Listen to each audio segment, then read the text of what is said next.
also Akademi's publication.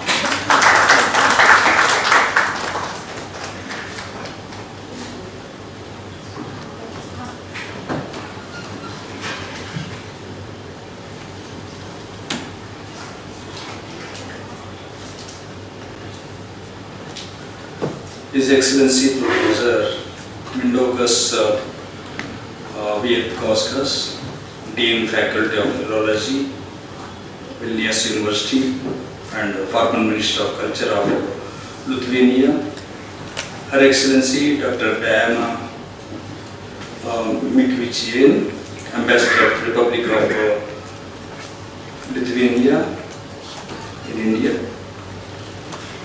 Excellencies, diplomats, writers, scholars who are assembled here, and also we have a guest from all the way from the University of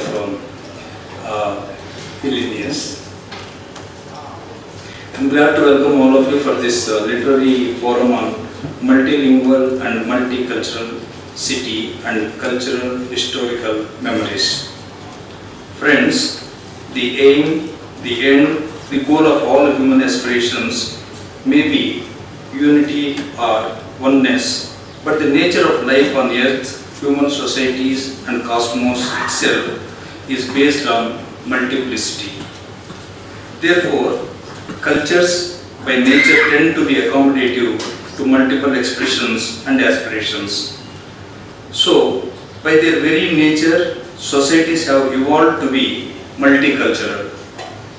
But fear is a very powerful instinct, and from the primitive times, people tend to keep out the cultures that are perceived to be not their own from their communities.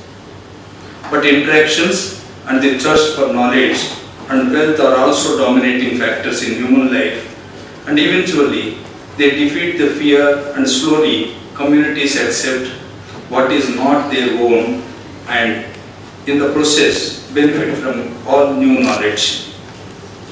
I use the word accept instead of tolerate because, as Swami Vivekananda aptly expressed it, tolerance is blasphemy and acceptance is the heart of humanity. We all accept and grow, and not because we merely tolerate and benefit. It is this acceptance that lies in the core of multicultural nature of societies. There are hundreds of cultures and languages in India, and outsiders always wonder how Indian society has been a stable and strong one for thousands of years without any friction despite multiple cultures and languages. There are many reasons for that, but the foundation is that acceptance is the very nature of Indians, and Indians always accept and welcome any new knowledge from anywhere. Coming to the topic of this forum, Vilnius has always been multicultural by nature. The city has not only been part of the history of Lithuania, but also many histories of other societies. For that matter, Lithuania too has been part of many cultures, as it is in the interjunction of several societies, and it would not be an exaggeration if one were to say Lithuania has acted as a springboard to many civilizational expressions. Culture gets preserved and expressed through many means, language and literature just two. A given country's cuisine, costume, technology, economy, philosophy and religion, architecture, audiovisual medium, and all the human endeavors express the country or society's culture in one way or other. The first thing that would strike anyone who visits Vilnius is the large number of languages spoken in the city, such as Polish, German, Yiddish, Ruthenian, Lithuanian, Russian, Old Church, Slavonic, Latin, Hebrew, Turkish, etc. Diversity can be seen even everyday things like type of restaurants, and one can see French, Spanish, Greek, German, Lithuanian, etc. among other cuisines. Even 300 years ago, Vilnius was known as a city of many religions. Vilnius has also been a loving host to many literary creations and in a number of languages. These are some examples that I thought I should mention, but what does all this diversity of expressions means to all of us, apart from few things I mentioned? All these cultural expressions, the diverse they are, better it is, have strong causal relations with memory that in turn lead to action that can be tangibly experienced by people, which in turn leads to fresh memories and new metaphors. Wider and diverse biocultural expressions are richer will be language and literature, architecture and cuisine, costumes and theatre, technology and economy. In short, Vilnius is the perfect example of how multiculturalism leads to vibrant communities in Europe. We are very happy to host His Excellency Professor Mindaugas Kvietkauskas and esteemed Professor. We are all keen to listen to your talk on multilingual and multicultural city and cultural historical memories.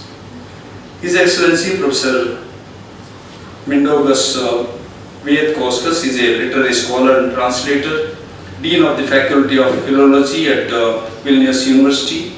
He also served as Lithuanian's Minister of Culture in 2019 and 2020, and he acquired PhD at the Department of Lithuanian Literature, Vilnius University.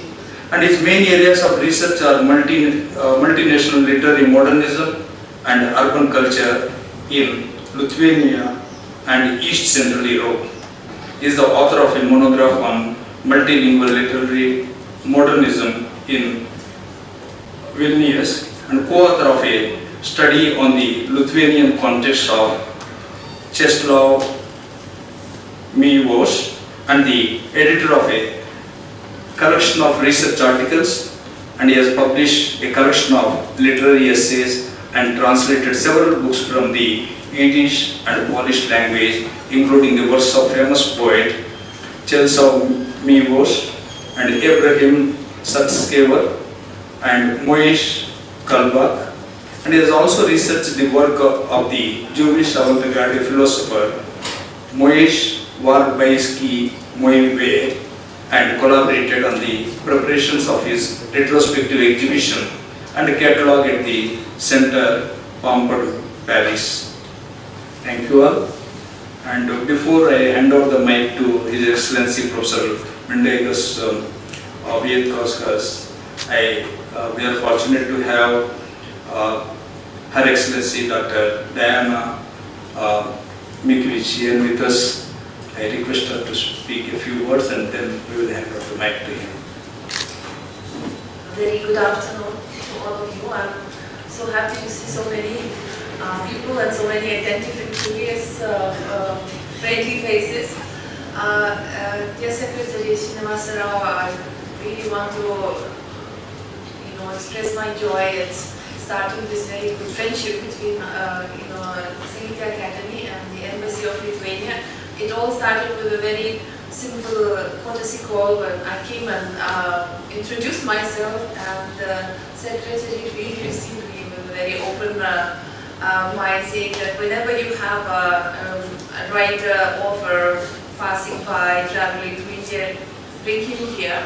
So I'm only doing what you have told me. But the topic which was suggested about the multicultural city, which in the case of the presentation is Vilnius, our capital city, is also very easily rooted in this city. And this is a city I have been coming for 3 decades now, and I love it, and I keep on studying it. And it's precisely this multicultural, multilingual layers after layers, urban space which has so much to offer that intrigued me a lot. And the parallels between the cities are also quite obvious. So I'm very happy that this is the topic that is being presented in Delhi, which last year also in Delhi we have celebrated the 700 years anniversary of Vilnius, and we've organized several cultural events, among them the tour of a city in Delhi which is a contemporary of Vilnius, and we have some people who have taken part in that tour sitting in the audience, where we spoke about the history of Delhi, but we also had an imaginary sort of trip to Vilnius, 5,000 plus kilometers away, comparing the layers and layers of the two cities placed in the same historical period. So anyway, it's basically, I just wanted to thank the Sahitya Akademi for being so hospitable and open to to us, to Lithuania, to our culture, our literature, and to wish everybody a pleasant time traveling to the multilingual Vilnius, 5,000 kilometers away, which is actually nothing in today, and enjoying finding parallels which are actually universal about the urban space, which gives humanity that chance to remain what they are and at the same time contribute to so many layers of culture and civilization and languages. So thank you very much. Thank you, Your Excellency. Now over to His Excellency Professor Mindaugas. Dear ladies and gentlemen, dear Secretary of the Academy, Dr.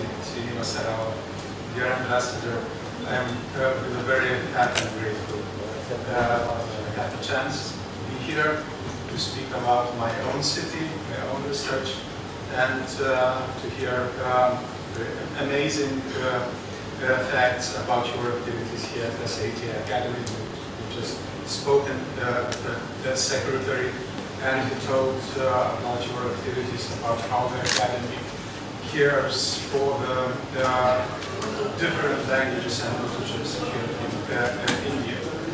And as it was already being told, since its foundation as the capital of Lithuania 700 years ago, Vilnius always had strong traditions of multi-ethnic and multi-religious coexistence. It was a city of cosmopolitan mobility, connected also to other cities of the Baltic region near the Baltic Sea, Central Europe, for example, Poland and Czech lands, and Southern Europe, especially Italy.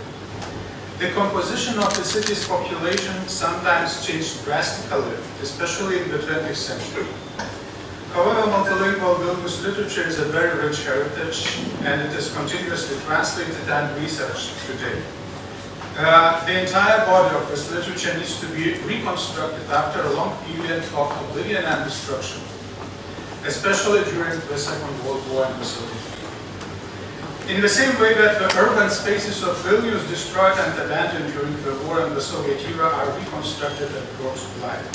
It is this effort in which I am myself involved as a translator, researcher, and writer that I will be discussing in my presentation. Now I will start with my slides, with the presentation of the historical multilingualism of Lithuania. Now we will speak about traditional languages which were spoken in this city. I've just heard from the Secretary, Dr. that the Academy awards prizes for 24 languages in India. Now I will speak about a lesser number, 20 plus languages, depending on what you count as traditional languages in Vilnius. But still, it's a variety. It's a great variety in the relatively small country and small city. So, multilingual Vilnius literature, what languages does it consist of? Lithuanian, which is a Baltic language, Ruthenian or Old Church Slavonic language, Latin, Polish, Old Hebrew, Modern Hebrew developed since 19th century. Yiddish, Belarusian, Russian, German. Two Turkic languages, Tatar. The Tatars, who were Muslims, traditionally also used Arabic, which we wrote not only in Arabic but also in Cyrillic and Latin script. And Karaims, who practice a specific form of Judaism, traditionally also used Hebrew language. And also Roman language, mostly oral Indo-Aryan language of nomadic Roma people who originally come from Rajasthan. And they speak in Lithuania, they speak a Lithuanian dialect of which is called Litovska Roma, the Lithuanian Romani language. Does it speak about 12 or 13 major traditional languages? It depends whether we count Old and Modern Hebrew as one or two languages. On the slide you can see different possibilities to write this, the name of the same city in those languages in different forms. It's interesting that in the Lithuanian language the name has a masculine form, in other languages has a feminine form. So Vilnius in Lithuania is masculine, but for example in Ruthenian language Vilna is feminine, or Latin form Vilna. And also different alphabets which are used for writing the city's name. Hebrew language, which is used Hebrew script, which is used for Hebrew language, or the Yiddish language. The main languages of medieval Vilnius, when it was established as a capital of Lithuania in 14th century, were Lithuanian, Baltic language spoken by the local people, Ruthenian, which is the old Slavic language of the Grand Duchy of Lithuania. It later influenced the formation of the modern Ukrainian and Belarusian languages in the 19th century, so it's a predecessor of the modern Ukrainian and Belarusian. German, which was the language of the community of merchants and craftsmen, Christian merchants and craftsmen living in Vilnius in medieval times, and Latin, the language of the Roman Catholic Church, studies and diplomacy. Polish was also one of the major languages, primarily used only for politics and trade in Vilnius, but since the second half of the 16th century, it became increasingly established as the lingua franca of the Grand Duchy of Lithuania, displacing the Ruthenian language from this position. Later came Hebrew and Yiddish, which the Jewish communities brought to the territory of the Grand Duchy at the beginning of the 15th century. Gradually, Yiddish, the Germanic language of the Central European Jews, so-called Ashkenazic Jews, became one of the most widely spoken languages in the city. And before the Second World War, the Jewish community comprised about a quarter of the city's population, but during the Holocaust it was almost completely destroyed. Only from the second half of the 18th century, as the influence of the Russian Empire grew and the partitions of the Polish-Lithuanian Commonwealth took place, the use of the Russian language began to establish itself in Vilnius, and this language was compulsively made official during the years of the Russian Empire and the Soviet years. Polish, which was established as the official state language in the Lithuanian Grand Duchy since the late 17th century, again became the official and dominant language in Vilnius during the interval period, when after the Lithuanian-Polish conflict of 1920, the city went under Polish rule. The Lithuanian language, which was spoken in the city throughout its entire history, was modernized by the Lithuanian National Revival movement in the 19th century and at the beginning of the 20th century, and gained dominant position from autumn 1939, when Vilnius became part of the Republic of Lithuania at the beginning of the Second World War. Thus, the relations of those Vilnius languages, which I call traditional, which were spoken in the city during different centuries, during many centuries, their hierarchy, their status has changed more than once.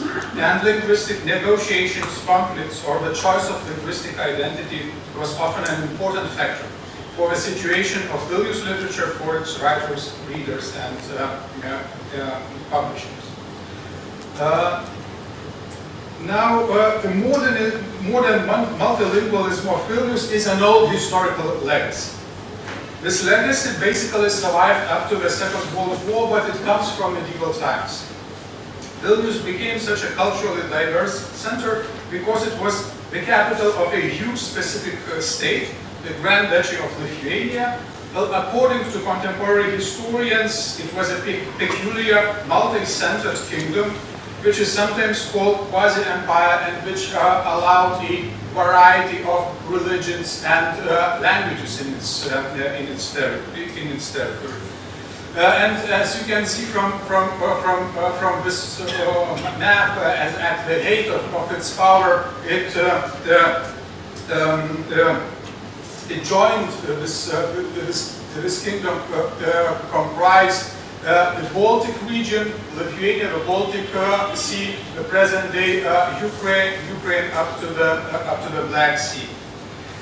So this state was located on the civilizational border between Latin, Western Europe, and Byzantine, Eastern Europe, between Latin Christianity and Orthodox Christianity. And it also was a major competitor to Muslim Golden Horde, heir to the Mongol Empire. Thus it also encountered and fought the powers of Central Asia in its development. Pagan Lithuania gradually turned into a medieval force that was significant to the entire region, and only one step separated it from an empire. Although it gradually lost its influence to Poland from the 16th century onwards, it was later seized by the Russian Empire in the 19th century. Its former capital, Vilnius, although small in population, retained a very rich cosmopolitan diversity. And this diversity, as a specific feature of Central Europe, was described by the Czech writer Milan Kundera as a maximum diversity in minimal space. So, Vilnius literature, I would also like to show an example of urban space, which I also will speak about. Vilnius urban space actually is comprised from different religious and cultural centers. It is an agglomeration of different centers which were established during in the medieval times in 13th and 14th centuries. So you can see on this slide on the other side of it the Lithuanian center of Lithuanian political power, or Lithuanian dukes' castles, and the Catholic cathedral, which was built after the baptism of Lithuania in late 14th century. You can see the Ruthenic town on the right side of this slide, which was also established already in the late 13th century, and the people practiced Orthodox religion and spoke Ruthenic language. You can see a Jewish district on the left side of this slide, which became especially vibrant since the 17th century. On the left corner, you can see the German territory, the German town, and one of the main streets of the old town is still called the German Street, because the German merchants, the Christian German merchants, used to live there. And the city hall, which is located at the crossroads of all these streets, of all these arteries of the old town.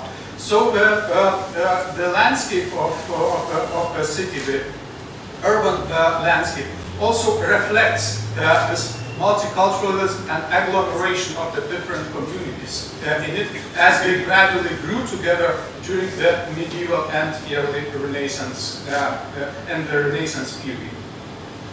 So, Vilnius literature, what does this concept mean in different historical periods and in different contexts, and in case of different authors? In my own research, I propose to use a broad and integral concept of Vilnius urban literature, which includes three main parts. First, the multilingual literature created in the city itself by the writers who lived there, writers who came from different communities. Multilingual literature about the city created by the diaspora authors originating from Vilnius. Be it, for example, the Lithuanian diaspora who lived in the United States since the 19th century, or, for example, Polish diaspora who was mostly concentrated in France, in Paris and elsewhere in Europe, or Jewish diaspora who since the early 20th century started moving to Palestine and the United States and other countries. So diaspora literature is included as well. And then, as I call it, the literature of strangers, multilingual literature by travelers who passed the city but left a reflection of Vilnius in their texts, and who were not connected by consistent biographical relations, but still left image of Vilnius in different literatures. For example, many German or French writers just bypassed the city, but they left the description of the city and their impressions about that. So it also belongs to the large discourse of the city. So all these layers form the literary text of the city, which developed and sometimes changed dramatically over the course of history. But it also has certain continuities, one of which is the fundamental canonical texts of Vilnius literature that are important to all major literatures of the city, to all the writers. One such example is the work of the early 19th century Polish romantic poet Adam Mickiewicz, who is very important as a classical author to both Polish, Lithuanian, Belarusian, and even Jewish authors from the city. So one author connects different literatures because of its importance to the development of their modern style and their identities. Well, of course, the relationship between different literatures and languages has been complex and at times very tense and conflicted, at times isolationist. And it is impossible to get around this while reconstructing the whole. Especially since the 19th century, the opposing nationalism started to grow, and whatever they developed, the more they sought to define themselves through confrontation with the other's identity, with the other's language, and to repress the other's language and culture in this city and to establish their own collective identity. So this merciless struggle for the traditional capital of the vast cultural region, Vilnius, in early 20th century brought Lithuanians into Poles and Poles into armed conflict. And this pursuit to dominate the city and to purify its language, culture, and more deeply affected the relations between the nations and their cultures. Also possibilities of cultural dialogue which appeared in the late interwar period were destroyed by the Nazi and Soviet occupations, the results of which were very traumatic and in many cases left extremely antagonistic memories. Thus only the last post-totalitarian decade of the 20th century brought back multilingual, unreflected, forgotten, previously inaccessible literary heritage of Vilnius, and its reconstruction from primary research of the archives, translation, publishing, and public commemoration began in our city. And I show on this slide a special example of this public commemoration of writers from different cultures and writing in different languages. It is so-called Literati Street in Vilnius, in Lithuanian Literatų gatvė, Street of the Literati.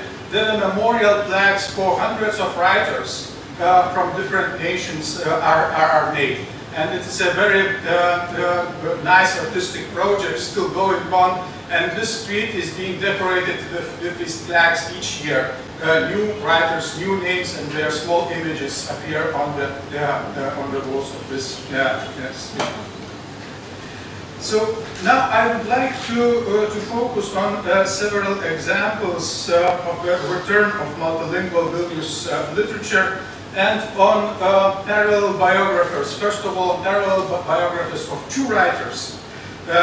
First of all, the Nobel Prize winner Czesław Miłosz, probably one of the most famous writers who studied and spent his youth in Vilnius. And his fellow writer on another slide, Abraham Sutskever, a Jewish writer who was a contemporary of Czeslaw Milosz. Sutskever was born in 1913, Czeslaw Milosz was born in 1911. They lived in the city at the same time, in the same interwar years. Milosz was born in central Lithuania, and Sutskever was born near to Vilnius, 18 kilometers southeast east of Vilnius. Both writers survived the years of World War I and the Russian Revolution as children, and they both returned to Vilnius in 1920 after immigration in the Russian Empire and began studying in schools there. Milosz attended a state-run Polish gymnasium with very strict Catholic religious instruction. Like many of his Polish-speaking friends, between the wars when Vilnius belonged to Poland, Polish education was official here.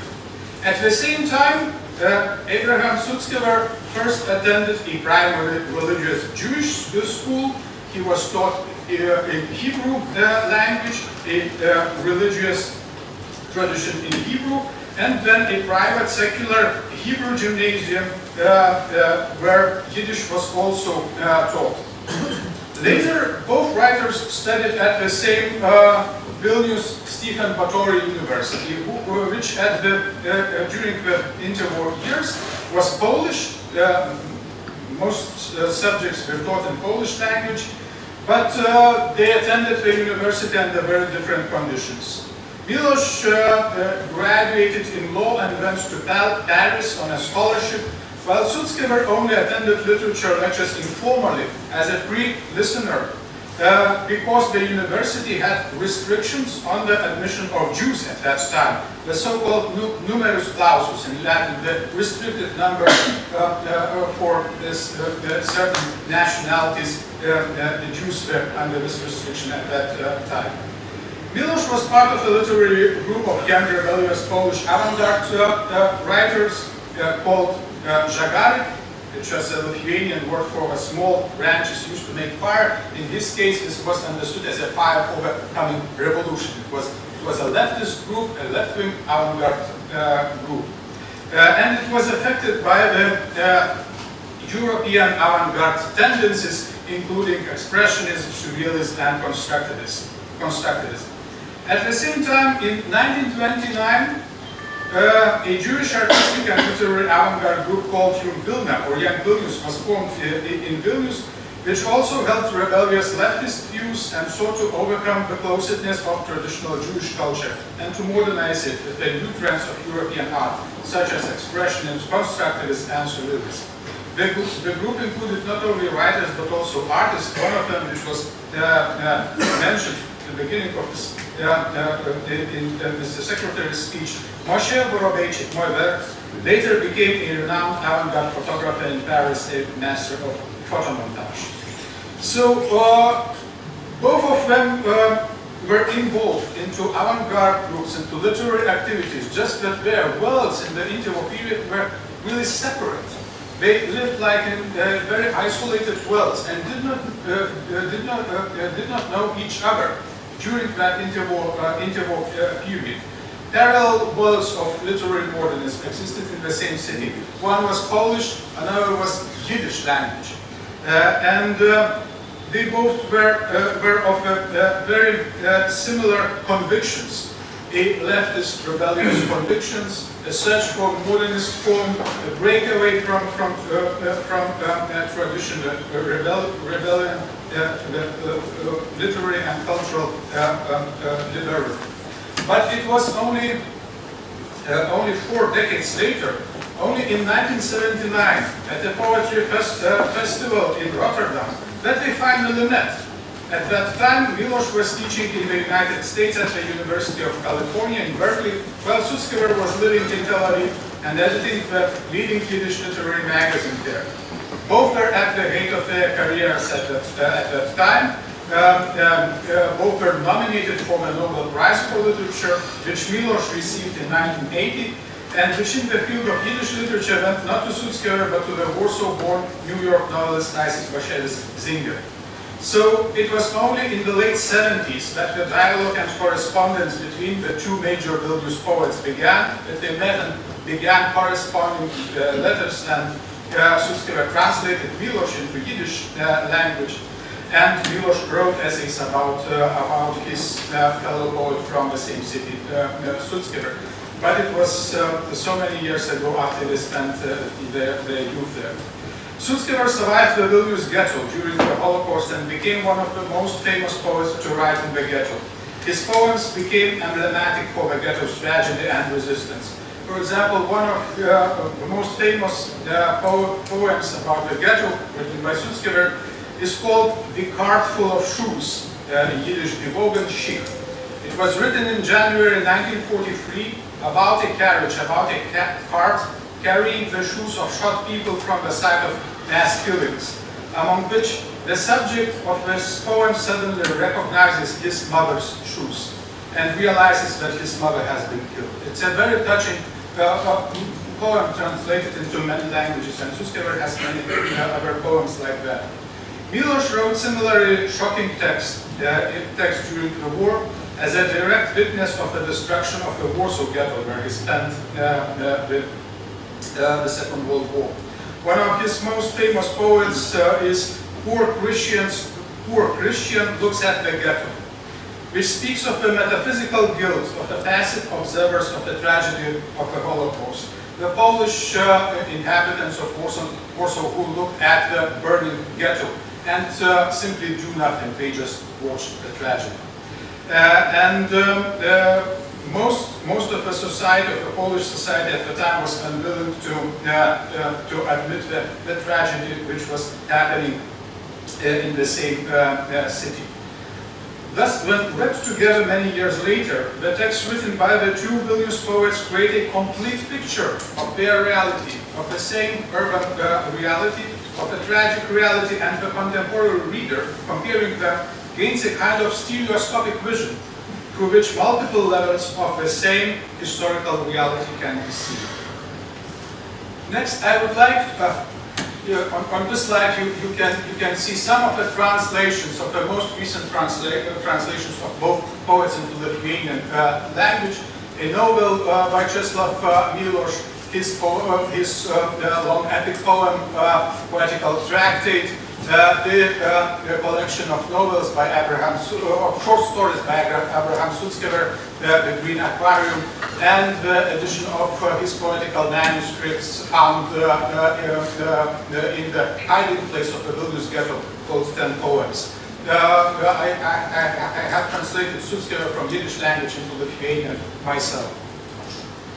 So next, I would like to discuss the formation of a Holocaust memory, which is related to a very special diary by a boy, by a teenage boy whose name was Itzhak Rudashevsky, and who lived with his parents in Vilnius and was later imprisoned in the Vilnius ghetto. He was 14 years old at the time when the ghetto was established, and his diary reveals a unique biographical narrative of its author. 10 years ago, Rudashevsky was almost unknown to Lithuanians and to readers in Vilnius. His story and his diary was almost completely forgotten, and only in 2016, the first commemoration sign next to the school where he studied appeared. It is called in German a Stolperstein, a special concrete cube bearing a brass plate with the name of the person who perished in the Holocaust, a stumbling stone in English. So it was laid next to the gymnasium, and it was the first time when Rudashevsky's name appeared in the Lithuanian context. However, in 2018, Rudashevsky's diary of the Vilnius ghetto was finally published in Vilnius in a bilingual edition in 2 languages. Here you can see the cover of this edition. It is a beautiful designed book by our famous book designer Sahitya. It was richly illustrated with archival photographs. I made the translation from Yiddish into Lithuanian again, but it was published as a bilingual edition. The Lithuanian edition next to the Yiddish edition in Hebrew script. So this was done in order to show for the present reader, especially for the young audience, to show how the Yiddish language looks like, how the Yiddish text looks like, how the Hebrew script looks like, in order to get into contact the young people and in order to create their at least elementary knowledge about what was before about the language which was spoken in our city before the war.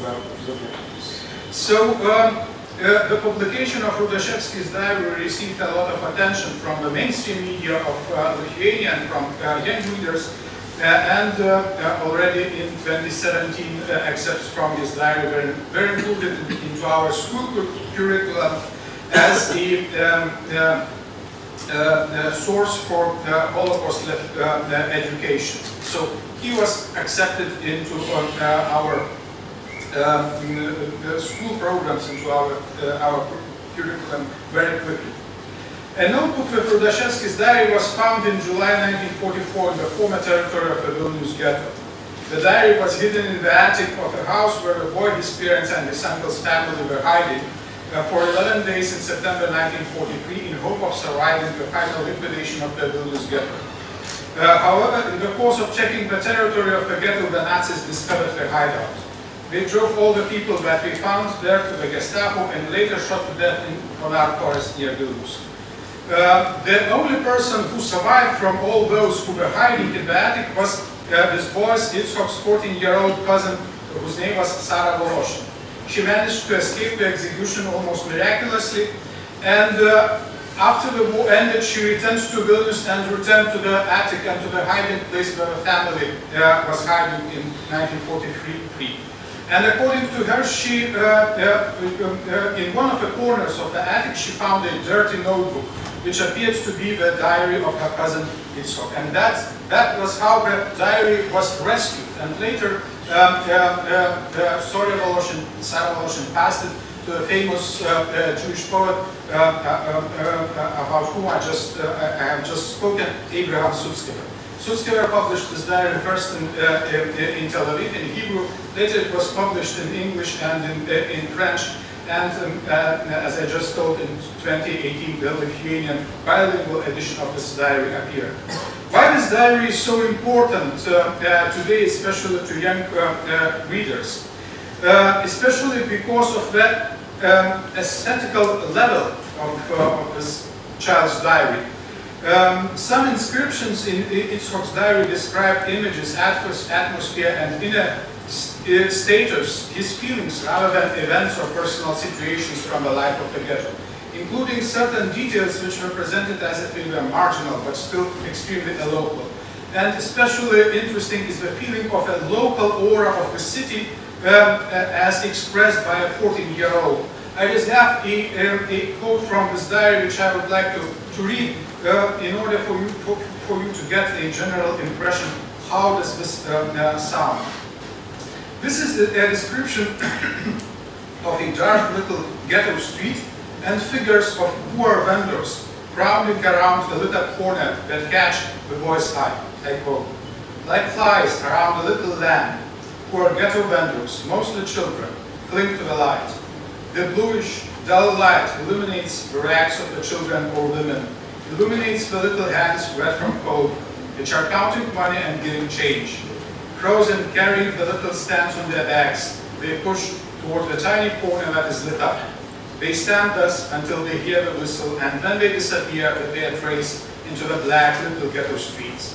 Next day you see them again in the sad light, hauling up one foot against the other and breath into their frozen hands.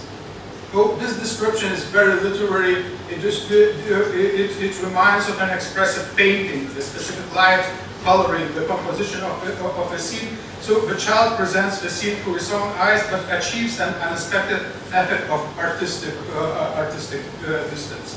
This is what makes Rudashevsky's diary important in terms of Holocaust memory, and as I told, this source has been just translated and just discovered by the Lithuanian audiences. So we are discovering new sources and a possibility of new approach to our urban history. The last writer whom I would like to present is a Lithuanian poet, Judita Vaičiūnaitė. She is important for the reconstruction of the multilingual and multicultural heritage of the city, because she was actually a first Lithuanian poet whose text, the memory of the multi-ethnic Vilnius, was reconstructed. It was erased, this memory was erased and repressed during the war and the Soviet occupation, but returned to Lithuanian literature since the 1960s, and Judita Vaičiūnaitė was, it can be said, was the main figure whose text this memory returned. She is an author of many poetry collections published every few years during her lifetime, and her memoir about Vilnius is also very important for its urban history. With her poems, Vaičiūnaitė has created the densest and most detailed map of the poetic geography of Vilnius that has ever existed in Lithuanian poetry, even though it was also created by many other prominent 20th century poets. Vaičiūnaitė was born in the second largest Lithuanian city in Kaunas in 1937, into a family of liberal and tolerant intellectuals. By the way, her father was a famous psychiatrist who saved his patients from forced euthanasia during the Nazi occupation. And after the war, she moved to Vilnius, studying literature at the university during the difficult Soviet period. However, she did not follow the Soviet ideology, and she kept this awareness of the modern urban elite inherited from her family. And this made her writing particularly sensitive to the space of a neglected city and the fate of the people who had previously lived there. As the poet herself has said, while living in the courtyard of the old town, the aura of the city and historical memory of its old inhabitants, who spoke different languages, Polish and Jewish, began to seep into her text as it by itself. From the early 1960s, Vaičiūnaitė's poetry collections, her musical and precise poems explore different overlapping layers of the city space, the strange tangle of the fates of the past and present inhabitants. She brings the heritage of Vilnius from the Renaissance and Baroque period. She describes the beautiful architecture of churches, the personalities which were long forgotten, like, for example, professors of Vilnius University, to the present time through an intimate dialogue, as if she were talking to other neighbor citizens, her predecessors and her relatives. Especially important in her poetry are the personal stories of Vilnius women, the attempt to understand the experience of Vilnius women, which historical sources often omit, and also the theme of the Holocaust and the Jewish voices of Vilnius. And her unique attention is drawn to small, seemingly insignificant fragments of the city. For example, she likes to describe small street plants, the plants, the flora which grows in the city streets, the names of the plants which you can find on the city streets, and these plants become for her a memory science, a science of memory. The trees, for example, the chestnut trees, which grows in the center of the city, become a kind of testimonies about the city's past. I would like to illustrate this with one example from Vaičiūnaitė's poem, which describes the plants in the city, the lilac bushes. The lilac bushes, which in this case grow near the Vilnius synagogue, the Jewish synagogue near Vilnius. I would like to read this poem for you first in Lithuanian, in order for you to hear the language, and then the English translation. So the Lithuanian version. Alyvos iškirstos prie Vilniaus sinagogos, dar švyti kekti violetinė šviesa, dar dvelkia benzinu apdulkusios sunkopos. Alyvos iškirstos prie Vilniaus sinagogos, nuo gelžgelio ataidi surūdies gongas, negyvo miesto nemirtingoji dvasia. Alyvos iškirstos prie Vilniaus sinagogos, dar švyti kekti violetinė šviesa. And now in English. Lilacs down near the Vilnius synagogue, still glow with the purple light of their bunches. And their dusted petrol stained smell still lingers, the heavy smell of lilacs by the Vilnius synagogue. A rusty gong echoes from the roadside, the immortal spirit of a dead city. The lilacs cut down by the Vilnius synagogue still glow with the violet light of their bunches. So the poem seems to be about a simple detail of a street, the old lilac bushes that have been cut down, but it phenomenally awakens the painful memory, evokes the longing for the destroyed culture, Jewish culture in this case, Jewish culture of Vilnius, and the sense of the immortality of the city. The immortal spirit of the city shines through these lilac flowers.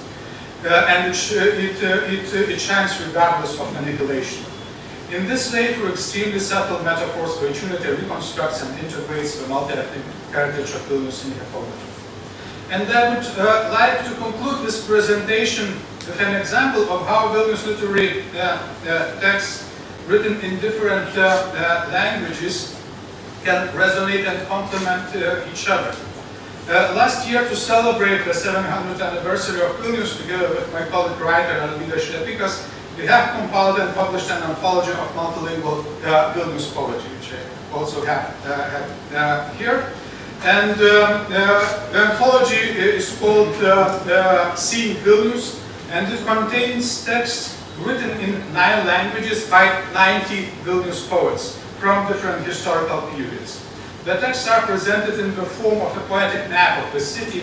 Poems about the same streets, squares, districts, hills, or other places in the city, written in different languages, are published together and joined together. And with this anthology, we aim to prove that it is possible to create an integral, multilingual literary map of Vilnius. That the same coordinates of the space can be recognized in the poetry of Vilnius, no matter what languages it is written in, and that these texts talk to each other, sometimes resonating in very unexpected ways. On the other hand, it demonstrates that the same places of the city can be perceived in a completely different way, say when Lithuanian, Polish, Jewish, contemporary American or Ukrainian poets write about them. The reconstructed poetic polyphony of Vilnius makes it possible to realize the cultural richness of the city and prompts the sensitive attitude of a contemporary citizen towards her or his living space. And I would also like in Venice to quote a small passage from Rabindra Tagore's book Nationals. I think his views about the importance of diversity also resonates with our problems, which we are solving in Lithuania and in our city. And as Tagore writes, the human differences must not be understood like physical barriers of the mountains fixed forever. They are fluid with life's flow. They are changing their courses and their shapes and volume. And I think this is what we realize now. The multilingualism, the ethnic diversity used to be understood as our setback. And now we understand it as our advantage and our force for progress. Thank you so much for your attention.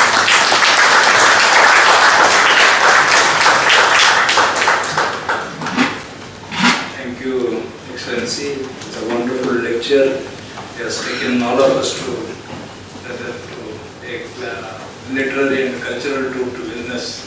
So he has shown us all what literary journey of the city and multilingual and multicultural of the city. Thank you so much. And now we will open this forum for a question answer session. If you have any kind of brief questions, you can just mention your name and ask. We'll have only 5 minutes question answer session. Yes, please. Please come here.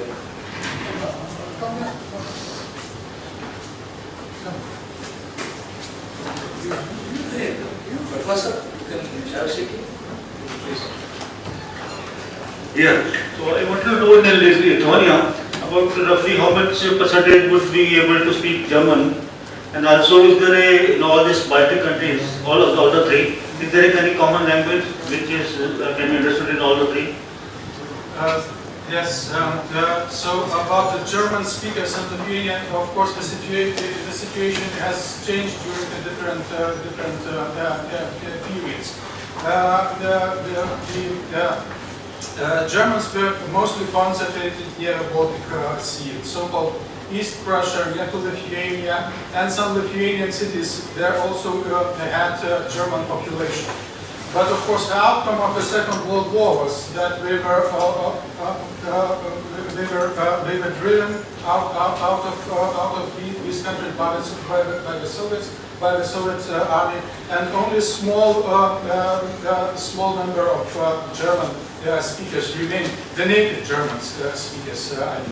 Latvia and Estonia, other Baltic countries, had a much larger German population, and Germans were the elites, actually the cultural elites. The cultural elites in Lithuania during several centuries mostly spoke Polish, so we had Polish elites, and Latvia and Estonia had German elites. Now, of course, the memory of the German history, German culture is also being revived in Lithuania, and we have reconstruction of German memory, German histories in our cities near the Baltic Sea, especially in Klaipėda, in Lithuania, where the history is brought back again. And of course, many German tourists come to seek their roots in our cities. Now, about the language, which would be common to Baltic nations. Now it is English. Now English is our lingua franca. Actually, Lithuanians and Latvians could basically understand each other, but with huge effort. These languages are quite different. I know some Latvian language, and I can basically read their text, but it's not easy to communicate between the representatives of these languages. So now our lingua franca is English, actually. One small question. How the situation of art, culture, literature, language, archives study in Lithuania, and how the job opportunities are? Well, it's thank you very much. It's a very large question. I could speak a lot about this situation. Well, I think the most important change during the last decades is the international dissemination of our culture and literature, the internalization, especially as we joined the European Union and became involved into different artistic festivals, artistic projects, and different kinds of collaboration. So I think actually that arts, culture are developing really intensively in Lithuania, and I would also like to mention that our city Vilnius is a UNESCO World Heritage Site, so the urban heritage is protected. The old town is a recognized UNESCO Heritage Site, and only recently, a couple of years ago, we became a UNESCO City of Literature. So we have a special program for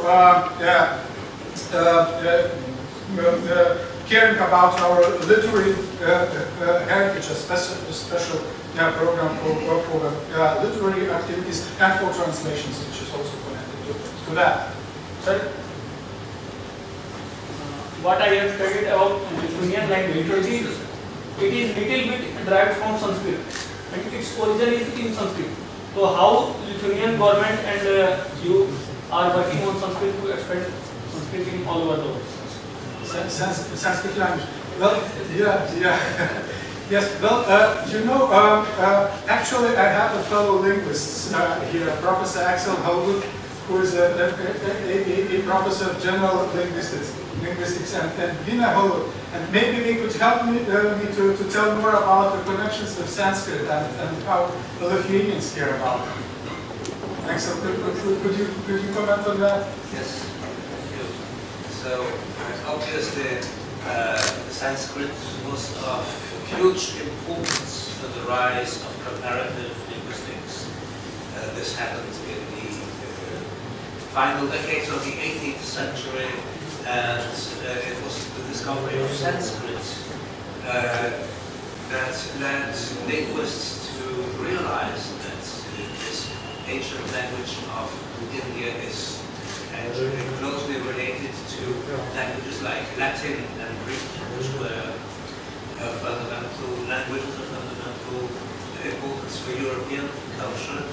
And it was in the 19th century, especially in Germany actually, that comparative linguistics was created. And a little bit later it was discovered that Lithuanian, although less known and probably not so very important in international context, as Sanskrit is also a very archaic Indo-European language, and linguists started looking not only towards India as the Schlegel brothers in the early 19th century, but also towards Lithuania. And it is an extraordinary coincidence that Lithuanian language is, in a sense, extremely conservative and archaic, as we formulate this in linguistics. So,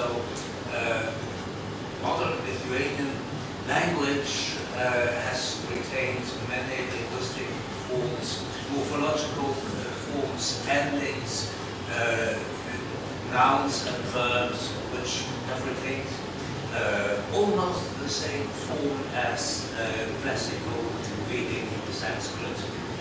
So this creates a sense of a particular closeness when Lithuanian starts studying Sanskrit and finds Vedic Sanskrit called like Vira, and compares it to Lithuanian Viras. Well, it's almost the same. And I think Sanskrit scholars can recognize many Vedic forms in modern Lithuania. Yes? I think maybe answer the second part of the question, what we are doing about this. So several years ago, the Embassy of Lithuania took the initiative to publish a small dictionary of identical words between Lithuanian and Sanskrit, which was just a teaser. It was a small edition of 108 words, which bear striking resemblance. Unfortunately, I don't have it here, but I think I presented you the copy some months ago. But now we decided that it helps us so much to warm the people's hearts in India that we need a bigger one. So we started the new endeavor to have a 1,008 words edition, which hopefully we will arrive at, because it's very possible from the linguistic point of view. The similarities of forms and structures are so many that we might be having a 1,000 plus dictionary hopefully next year or a year after, which will be presented in India. So, it's a wonderful evening. Her Excellency has given even Kvietkauskas translation also last time in wisdom. So we will have more and more of these collaborative programs in future as well. And thank His Excellency Professor Mindaugas and also Her Excellency for having with us this wonderful evening. Thank you so much for making this program a grand success. We have a very eminent personalities here. You don't need to take Ambassador Kvietkauskas or Rabindra, so many people we have with us. So it is very difficult to take the names of all the eminent personalities. Also, there's a special thanks to eminent linguists and scholars from Vilnius University. And before we conclude, just having some kind of souvenirs for you. And if I may conclude by thanking wait for my turn. I would also like to thank on behalf of all of us, the whole Lithuanian delegation, Sahitya Akademi and you personally, and to present a small token of appreciation, which is a book on Vilnius.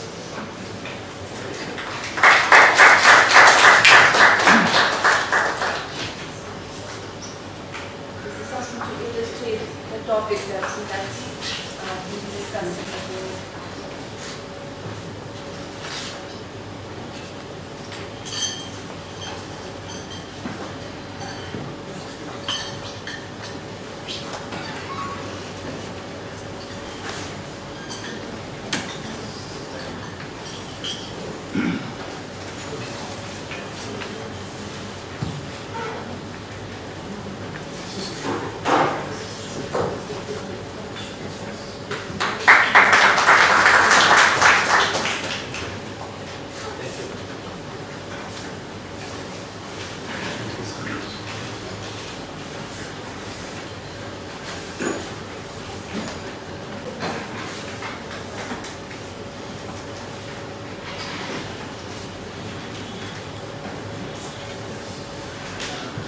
Request all of you to join it as a team we have arranged outside.